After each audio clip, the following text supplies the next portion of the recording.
Hey guys, welcome to another beautiful episode of Billionaire Habits Podcast. This time around, we're here in our head office in Ikoyi, Lagos. Remember, season 1 was done in Burj Khalifa in Dubai, and we're super excited to have amazing guests in this season. And my guest today is somebody very, very special to me. We've known each other for years now, actually. At some point, we were business partners. At some point, it was my landlord plus our first office in Abuja. So we had a shared space together. And then, incidentally, the office I used to use now is his main office now in Abuja. Ladies and gentlemen, welcome Tope Runsewe. Thank you very much. Thanks for having me. Same here. Thank you for coming. Thank you. Awesome. So let me start by, because I hardly get guests like you, quite unique. You met money at home, unlike Correct. some of us who we talk about stories of grass, to grace. How was it like growing up? Because you're one of those that I know is very hungry. If people don't know that, you are from a wealthy home, they'll probably think you struggle, so that made you to be hungry for success. But your hunger is exceptional. So, first of all, how was it like growing up, from a home that was doing well? Right. And then where did the passion for wealth come from? Thank you, Dr. Steve, for having me on the show today. So, how was it growing up? First of all, I wasn't from a wealthy home, Okay. but not from, what you call at that time middle class family, Okay. right? So what it was like growing up, I think a lot of what gives me drive, I believe, was from my father's example. Okay. My dad has always been a businessman. Okay. And so from when I was little, I see him travel on Monday, come back home on Saturday or on Sunday and be gone again on Monday. Yeah. And I remember an occasion, one of the early places we lived in Ibadan.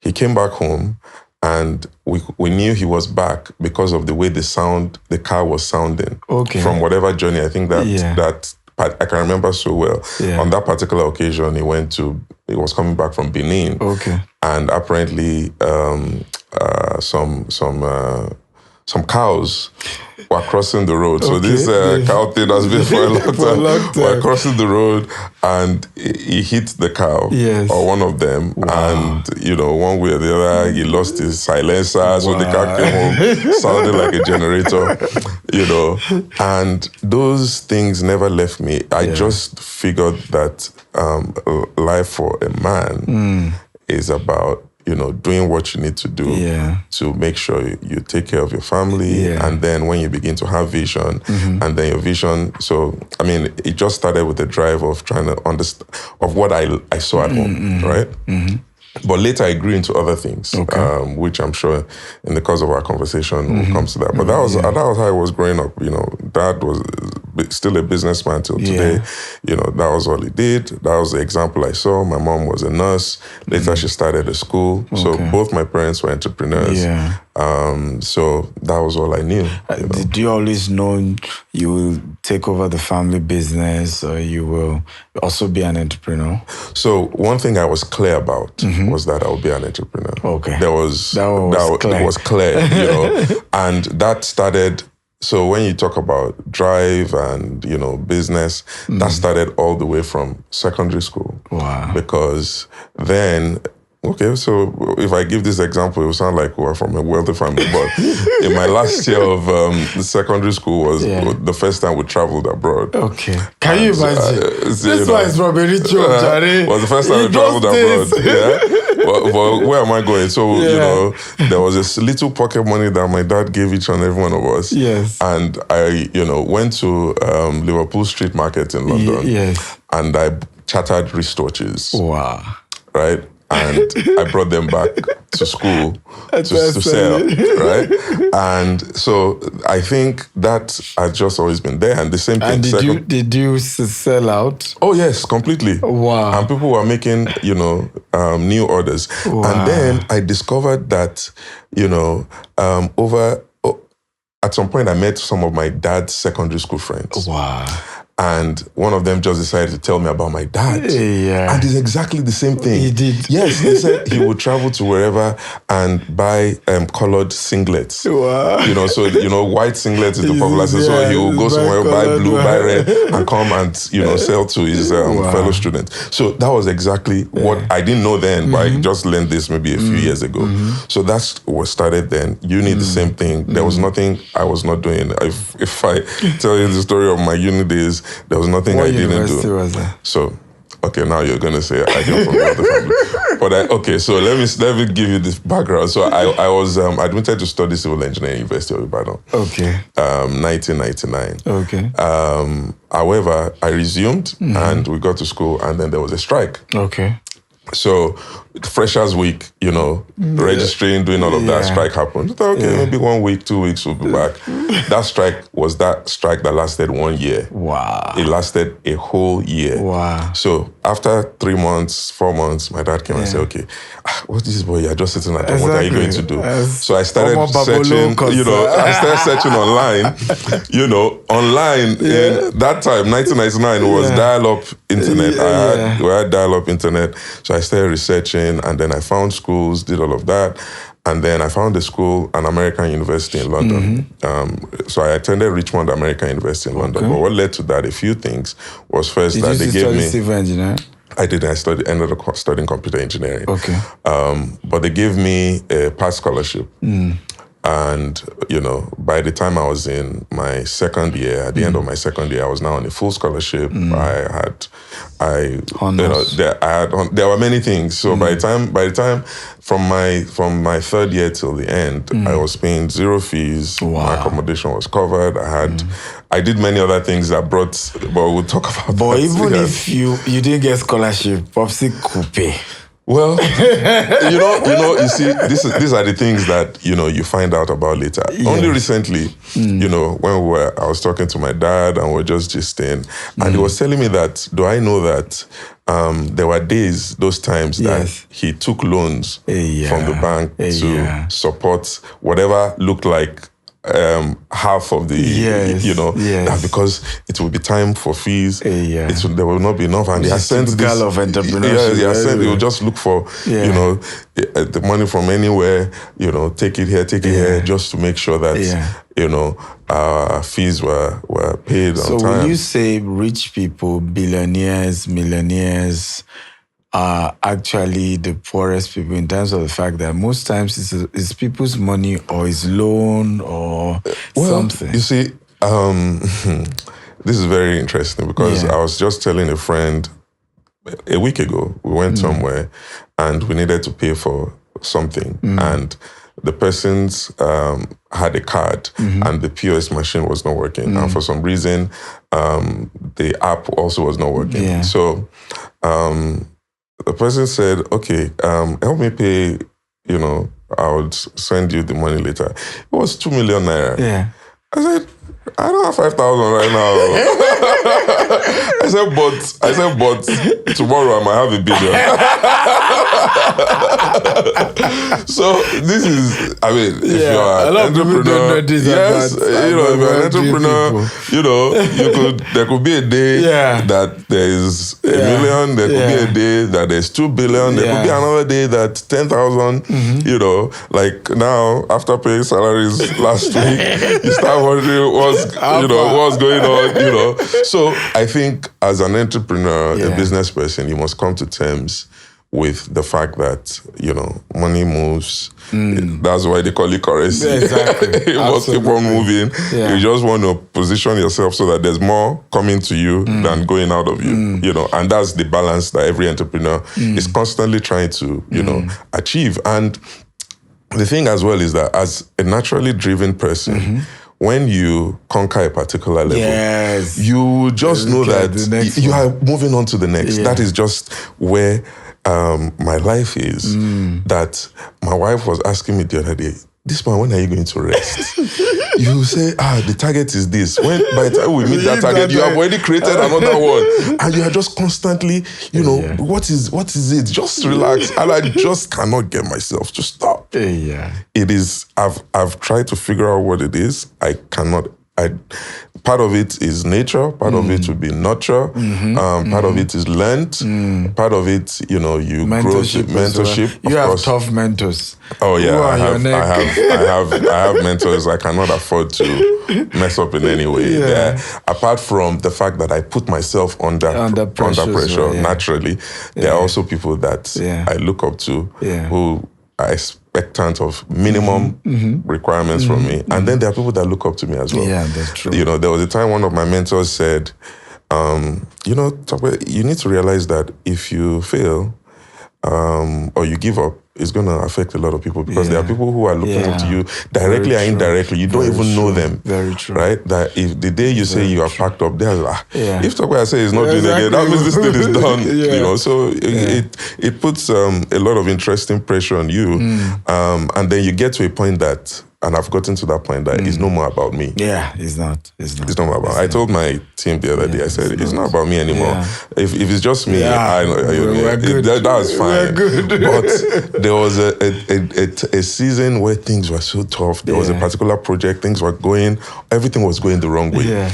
And I remembered I prayed a prayer. I said, God, at this point, this thing is no more about me. But you have put all these people under my employment, directly or indirectly.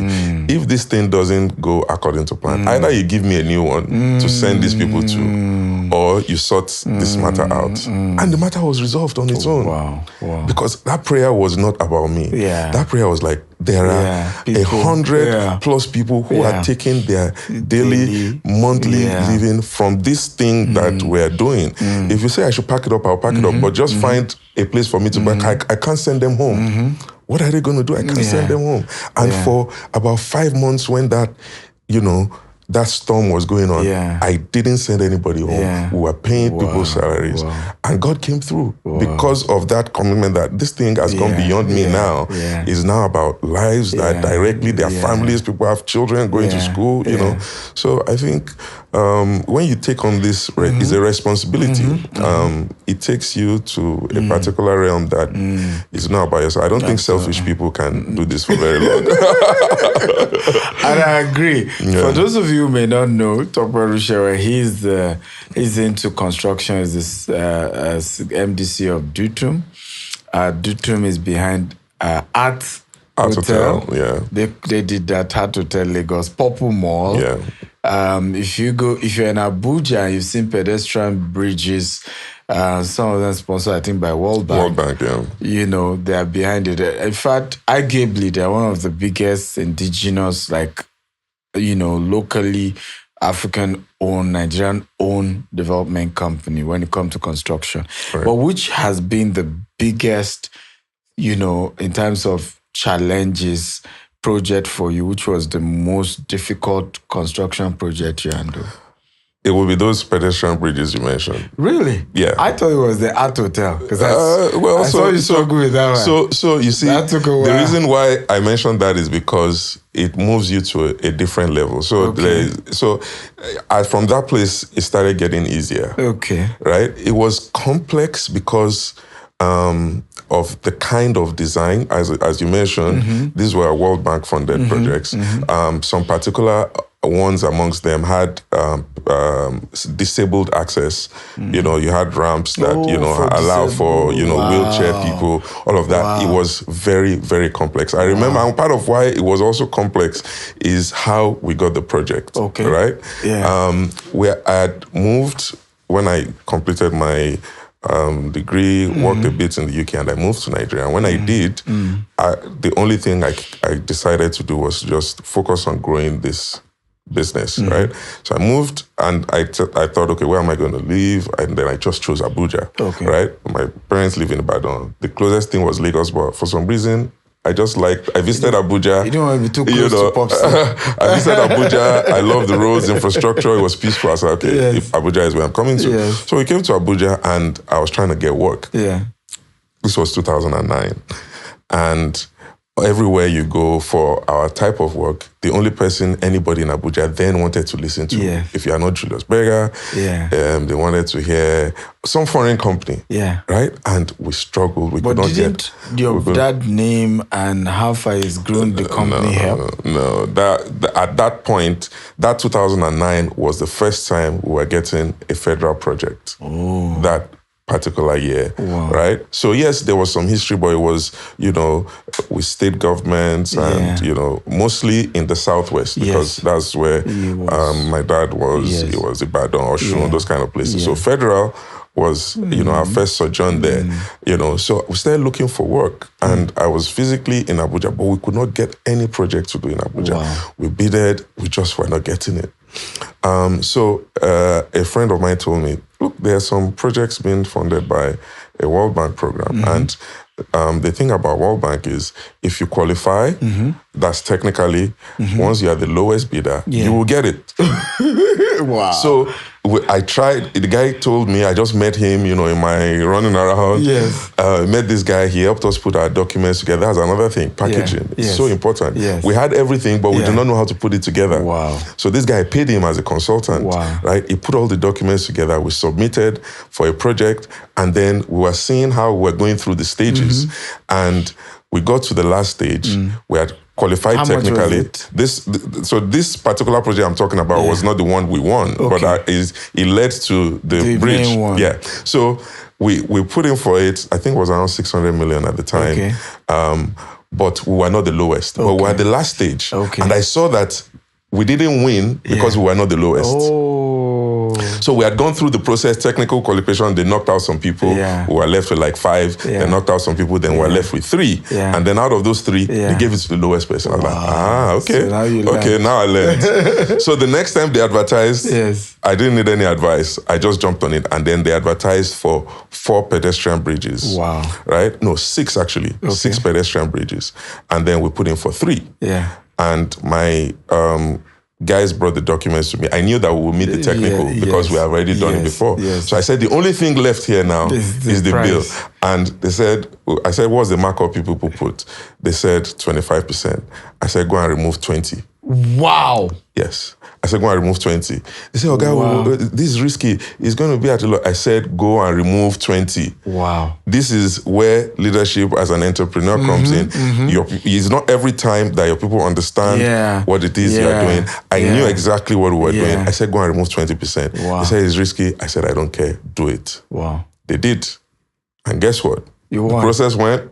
We came out. We were the lowest. 3 bridges. Wow. Now, how much was this? This was 100, 120, 150, thereabout, depending on the size at the time.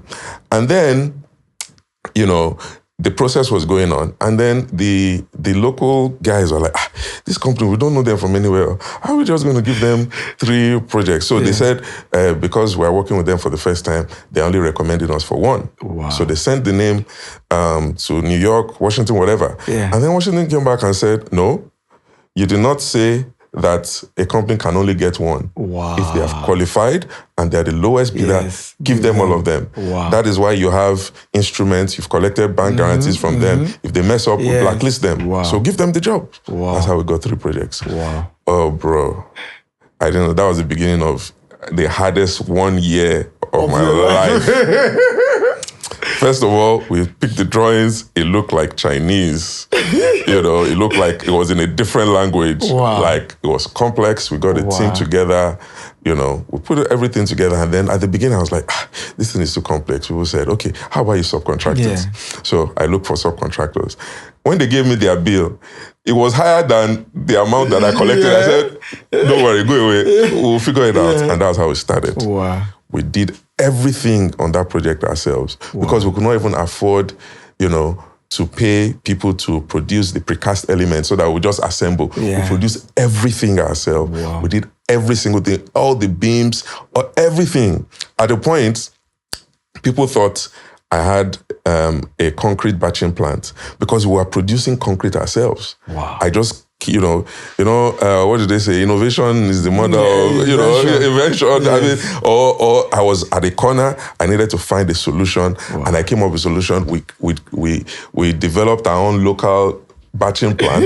We produce all the concrete we use for those projects ourselves in a yard with some conveyor belts. I bought some truck mixers, and we produce everything ourselves, all the concrete. Everything, till the point that I started selling concrete to people. Because people thought, this guy I did not have a batching plant. We produced everything ourselves, and, we got it done. There was a day, the project was so difficult. There was a day, it was during rainy season. I can never forget. We were working, and because we were producing the concrete ourselves, it was taking long. So something that should take an hour, we can spend the whole day doing it, right? So this particular day, it was raining, and we were on site till 2 a.m. 2 a.m. in the rain. I got home that day, drenched. My wife could not sleep. She was like, this man, you will not kill yourself like this. What is all this thing? Why are you saying? I said, I can't leave people on site.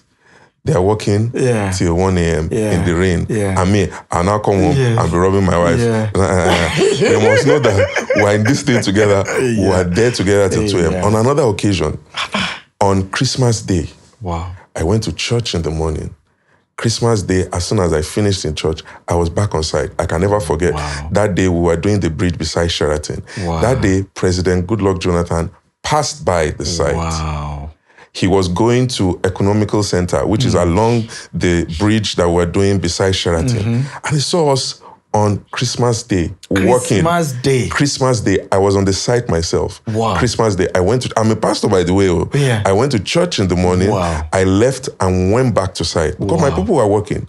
And he sent somebody from his convoy. They stopped. And sent somebody to say, who are these people working on Christmas Day?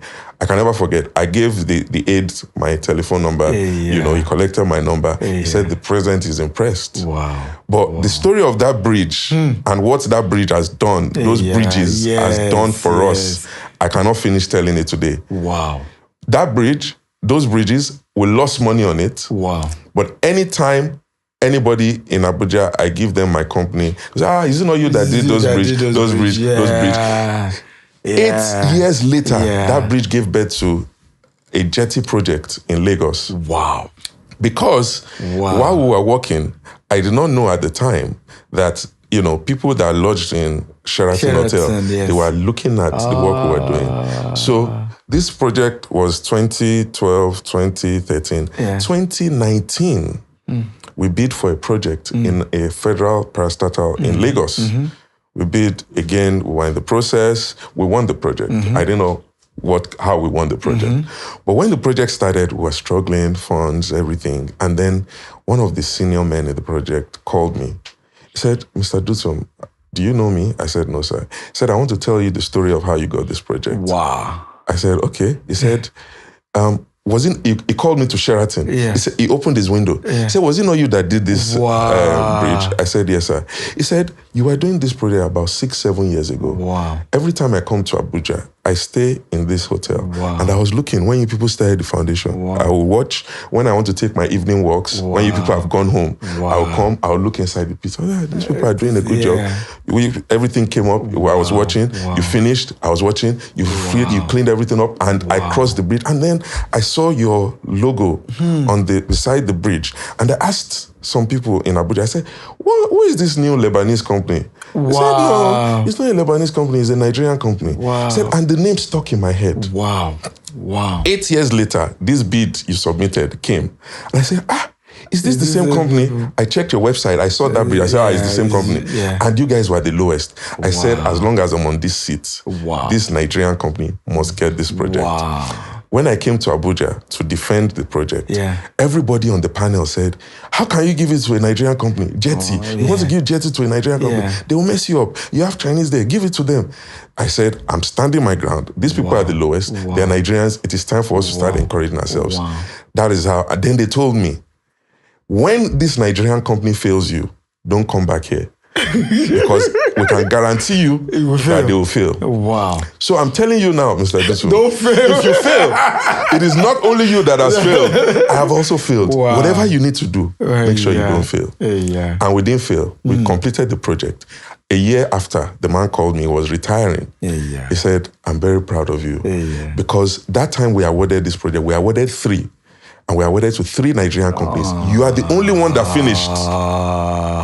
All the others have been abandoned. You are the only one that finished. I'm proud of you. I'm retiring, but I'll never forget you. Wow. A few months later or a few years later, last year when there was election and there was cash crunch, I landed in Abuja. As I landed, I came out of the plane. We were waiting for our bags. Who did I run into? This man. Yeah. I said, engineer, good to see you. We were talking. I said, where are you going? He said, he's going to go and vote in his village. He's from Niger State. Yeah. I said, he's going to go and vote. I said, sir, what can I need to do something. I said, are you having any cash, whatever? He said, yeah. All the cash I had on me that day. I said, cash was like king. It wasn't much.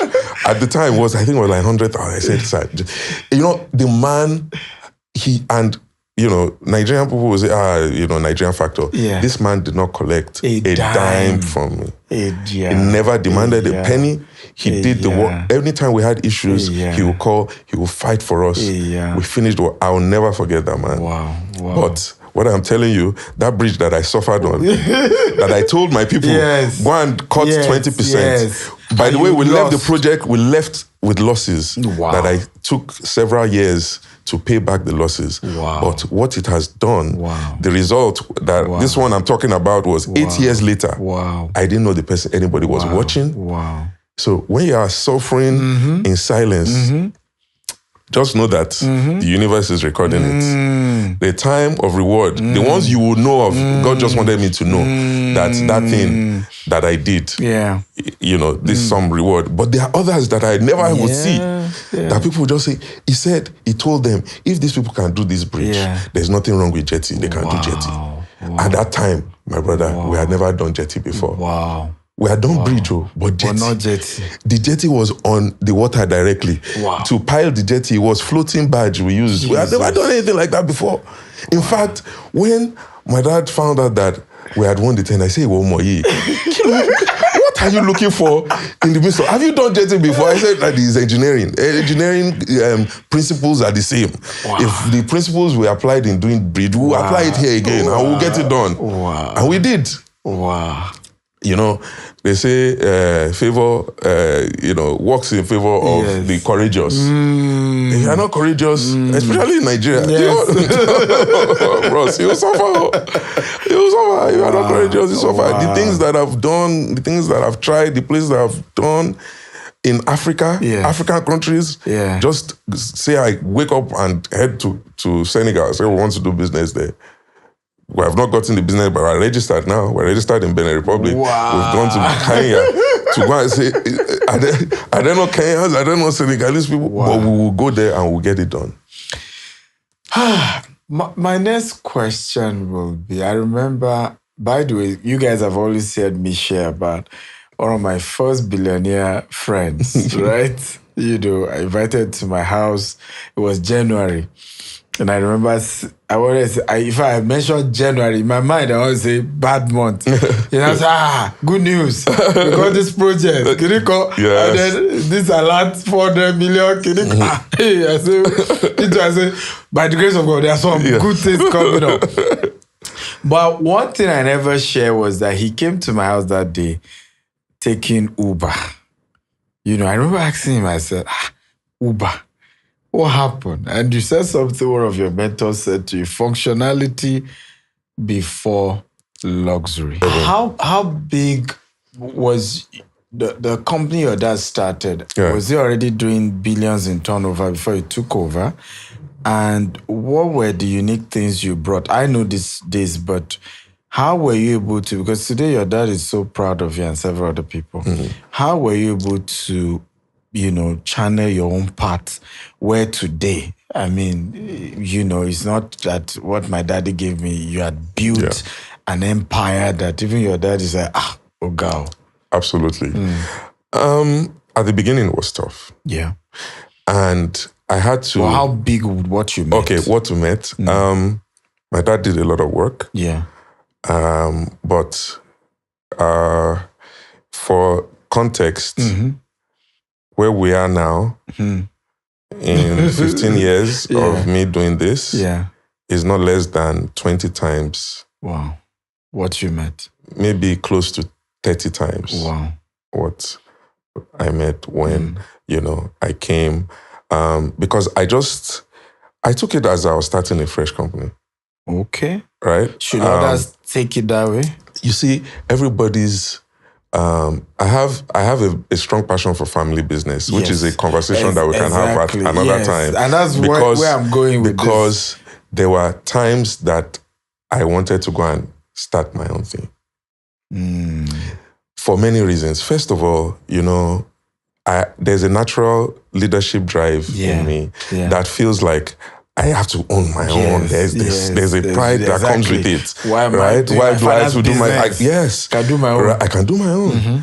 Yes. Then there was also, of course, always clash between, old generation, young generation. And there will be times that you just be like, look, this, I can't do this. Look, I left... I was working, I had a job at JP Morgan in the UK. When I resigned, I was not sacked. Wow.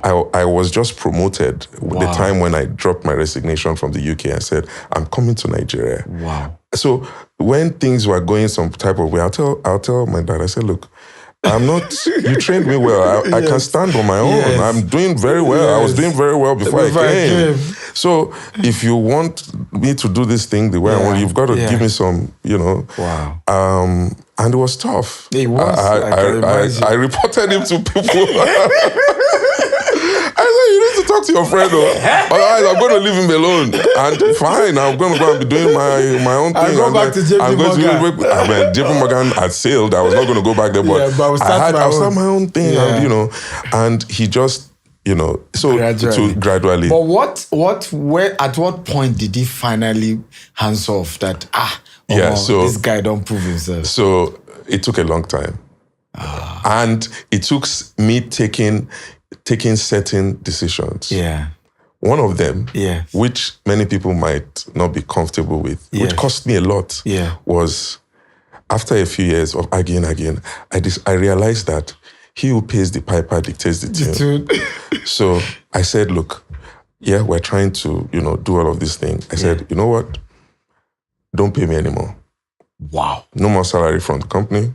Wow. And not only that, all the engagements that I'm doing in trying to drive and grow the business, any employment I do, any office I rent, anything I do, I'm responsible. I said, we would eat what we kill. Yes. Hey, if I don't kill anything, I'll go hungry. Wow. And at this time, I'm a family man. Yes. I had a wife and children. Yes. So it was a very, very difficult decision. Wow. But that was the beginning of where we are now. Wow. Because one, that made me wake up that nothing, no safety net. Yes. No safety net. Wow. Bro, I tell you, that sometimes around the time when you were with us, there was a time I couldn't pay salaries for 3 months, 4 months, 6 months. Jesus. That I called my people. I said, look, guys, you can see where we are. Yeah. We have worked. They have not paid us. That time I was a full-time government contractor. But I learned from that, right? I said, look, we are chasing payment. I said, guys, anybody who wants to go home, go home. Whatever I'm owing, when we have money, I'll pay you. Yes. Guess what? I've done that too. Out of a team of 10 that time, nobody left. Wow. Not one. Wow. They all stayed. Wow. Today, now, in 1 year's salary in advance. Look, these people that stayed that time, when now we hire consultants, do strategy, do this, MD, you need to fire some people. I said, see, those people, even if all they do is they are sitting and looking pretty, until they say they are going, Wow. they're not going anywhere. Wow. Wow. They are not. I'll create work for them. He said they have outgrown this. I said, why you here when they were suffering with me? And he said, hey, it's normal. Don't use sentiment. I said, this one I'll use sentiment. How much is their salary? I'll be paying it myself. Because they sacrificed. But all of where we are now, those pains of that time, man, what didn't I do? What didn't I do? Wow. Poultry, fishery, bulk SMS. Speaking. Exactly. What didn't I try? What did I not try? I remember I was shocked the day you called me. I said, that was the season.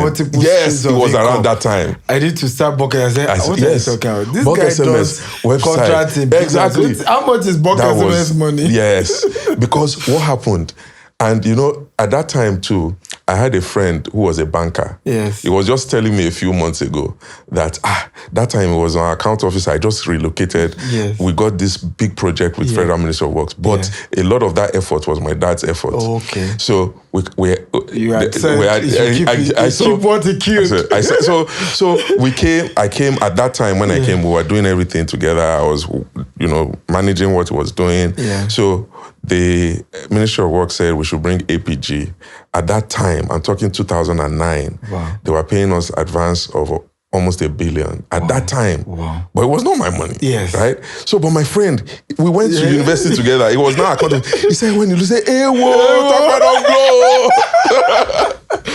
But after that, I left all of that. Wow. Left it completely. I mean, the only thing I do with that is provide support. I don't want to provide this support now. If they need anything, we do everything, do all of that. But completely, they were not paying them. None anymore. Bro. I want to start something for a lot of wealthy families. I want to know that you're interested. The older generation who want their children to be mentored. Because I feel we can help their children better than they can. Because, I've been in a lot of circles like that where you could see the older person who started the business either struggling with the fact that the son wants to go and start his own. Yes. So, and the son is in the system, but it's not being productive. Adding value. It's a combination. You see, it's both. You cannot reap what you have not sown. I'm not going to deny that whatever pride that my father is deriving from what I'm doing today is as a result of how we were trained. I'm not going to give, there's things that I learned along the way, but the foundation is important. Yes. He made sure you earn most of it. Yes, and he knows that he has done what he needs to do for us to stand alone. There's this, people think, what I'm doing is not an inheritance. I am running a business. We are doing business, so it is a combination. And the truth is, he didn't force me. I saw it. I said, look, we can change the narrative in Nigeria. We can change the narrative in Africa. How many third generation businesses do we have? How many fourth generation businesses do we have? Now, Dutum is a 35-year-old company. There are very few. 35 years. That's good construction. Yes, 35 years is not a joke. And I've been only in it for 15. So the amount of time that my dad has done it is still more than the time that I have. But what we have done in 15 years is more than almost 30 times what everything he did.